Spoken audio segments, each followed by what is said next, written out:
কেন্দ্রীয় সরকার দ্বারা পরিচালিত প্রধানমন্ত্রী আবাস যোজনা প্রকল্পের মাধ্যমে দারিদ্র্যসীমার নিচে পরিবারগুলিকে সর্বোচ্চ 1,20,000 টাকা দেয়া হয় বাড়ি তৈরি করবার জন্য। ইতিমধ্যেই আপনারা জানেন এই নিয়ে বিশেষ জল্পনা শুরু হয়েছে রাজনৈতিক মহল থেকে শুরু করে। এই বাংলা আবাস যোজনা প্রকল্পের আওতায় 2022-23 অর্থবর্ষ থেকে ইতিমধ্যে 2024-25 আর্থিক বছর পর্যন্ত কোনো টাকা পায়নি বাংলা কেন্দ্রের কাছ থেকে। সেই নিয়ে বিরোধীদের মধ্যে অনেক আক্রমণ শুরু হয়েছে এবং বিশেষ জল্পনা শুরু হয়েছে। এর মধ্যেই 2024 সালে লোকসভা নির্বাচনে ইতিমধ্যেই মমতা বন্দ্যোপাধ্যায় প্রচারে গিয়ে তিনি ডাইরেক্টলি জানিয়েছেন এই বিষয়টি যে আমাদের কাছে টোটালি 11 লক্ষ লিস্ট ক্রিয়েট রয়েছে সার্ভে কমপ্লিট করে, এবং সেই 11 লক্ষ লিস্ট দেখেই এই বাংলা আবাস যোজনা প্রকল্পের আওতায় 1,20,000 টাকার ফার্স্ট ইনস্টলমেন্ট আমরা ডিসেম্বর মাসে দেব। যদি কেন্দ্রীয় সরকার ডিসেম্বর মাসের আগে টাকা নিয়ে দেয়, সেক্ষেত্রে কিন্তু রাজ্য সরকার নিজের কোষাগার থেকে সেই 60,000 টাকা ফার্স্ট ইনস্টলমেন্ট ক্রেডিট করাবেন গরিব মানুষদের ব্যাংক অ্যাকাউন্টে।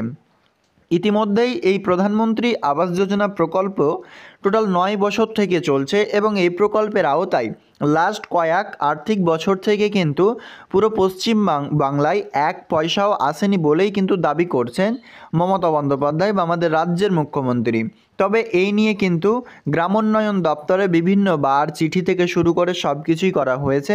তিনারা জানিয়েছেন রাজ্য সরকার আমাদেরকে হিসেব না দিতে পারায় এই প্রকল্পের মাধ্যমে টাকা বন্ধ রয়েছে এই পশ্চিম বাংলার জন্য। তবে এই নিয়ে মুখ্যমন্ত্রী মমতা বন্দ্যোপাধ্যায় সকলেরই জন্য বারবার চিঠি করেছেন কেন্দ্রকে। তার পরবর্তীতে এখনও পর্যন্ত টাকা দেওয়া নিয়ে আশ্বাস দেননি যে টাকা আপনাদের ডিসেম্বরে কেন্দ্র সরকার দেবেই।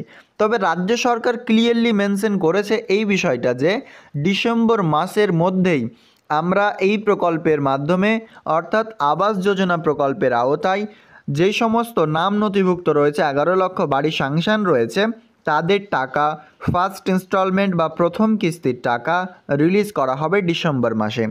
তবে এই নিউজটি একদম লিগ্যাল, সাথে এই বিষয়টা এবার নতুন করে একটা ডাউট ক্লিয়ার হচ্ছে সকলের মধ্যে এবং ডাউট জন্মেছে, যেটা হচ্ছে কি রাজ্য সরকার আবারও জানাচ্ছে নতুন করে সার্ভে হবে এই 11 লক্ষ বাড়িকে।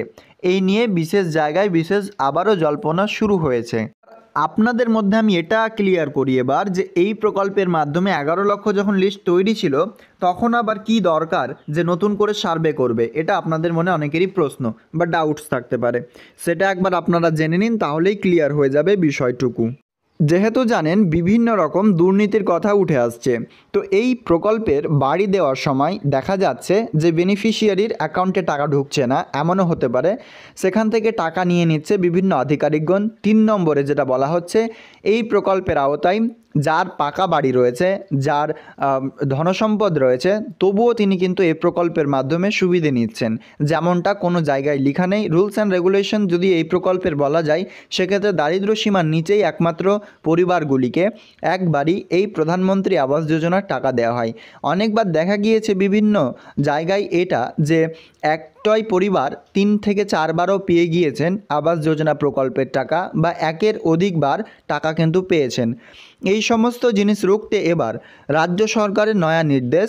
নবান্ন সভাগার থেকে আধিকারিক ও প্রশাসনিক মহল থেকে জানানো গিয়েছে যে রাজ্যে আবারও 11 লক্ষ বাড়ি সার্ভে করা উচিত, যাতে আমরা স্বচ্ছ একটা লিস্ট তৈরি করতে পারি যেখানে কোনো রকমে 1% যাতে ভুল না থাকে।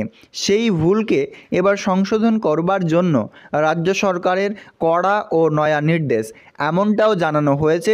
যদি মুখ্যমন্ত্রী মাননীয় মমতা বন্দ্যোপাধ্যায়ের কোনো রকম ভুল থাকে তাকেও যথাযথ করা তার উপরে সিদ্ধান্ত নেওয়া হবে, এমনই তিনি তার মুখেই জানিয়েছেন নবান্ন সভাগার থেকে।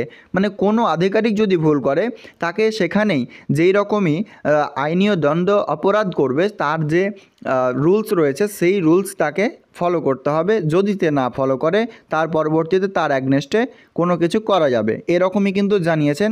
সেই ভিত্তিতে রাজ্যে 11 লক্ষ যে লিস্ট তৈরি রয়েছে সেই লিস্টের ওপরে এবার আরও চাপ দিচ্ছে নবান্ন সরকার, যাতে কোনো রকমে অস্বচ্ছতার মধ্যে কাজ না হয়, যেন সব কিছুই ক্লিয়ারভাবে একজন বেনিফিশিয়ারি, লিগ্যাল বেনিফিশিয়ারি যেন টাকা পায়। তো এর মধ্যে এটাও আসছে যে রাজ্য সরকার ডিসেম্বরে কি টাকা দিতে পারবে এত টাকা, 11 লক্ষ পরিবারকে ফার্স্ট ইনস্টলমেন্ট 60,000 টাকা করে। তবে এটা কিন্তু বিভিন্ন জায়গায় বলছে। তো এর মধ্যে আবারও আপনাদের জন্য সুখবর চলে এসেছে যে 11 লক্ষ বাদ দিয়েও কেন্দ্রীয় সরকার থেকে একটি নোটিফিকেশন জারি করা হয়েছে বা জানানো গিয়েছে যে প্রায় 3,70,000 নতুন করে বাড়ি স্যাংশন করেছেন কেন্দ্রীয় সরকার, এবং 3,70,000 রাজ্যকে চিঠি দিয়েছে। আবারও কিন্তু 3,70,000 বাড়ি নির্মাণের কাজ এর দাবিতে কেন্দ্র রাজ্যকে কিন্তু জানিয়েছে বিষয়টা। তো এটা একটা ডাউটস আপনাদের এর মধ্যে রয়েছে যে 11 লক্ষর মধ্যে কি এই 3,70,000 রয়েছে কিনা, কি এক্সট্রাভাবে 3,70,000 দেবে। তো দেখুন, নিউজ পোর্টাল মারফত যতটুকু জানানো যাচ্ছে টোটাল কিন্তু 11 লক্ষ সিঙ্গেল থাকবে, 3,70,000 আবারও নতুন বাড়ি নির্মাণের সিদ্ধান্ত নেবে, মানে টোটাল সংখ্যাটা দাঁড়াচ্ছে 14,70,000।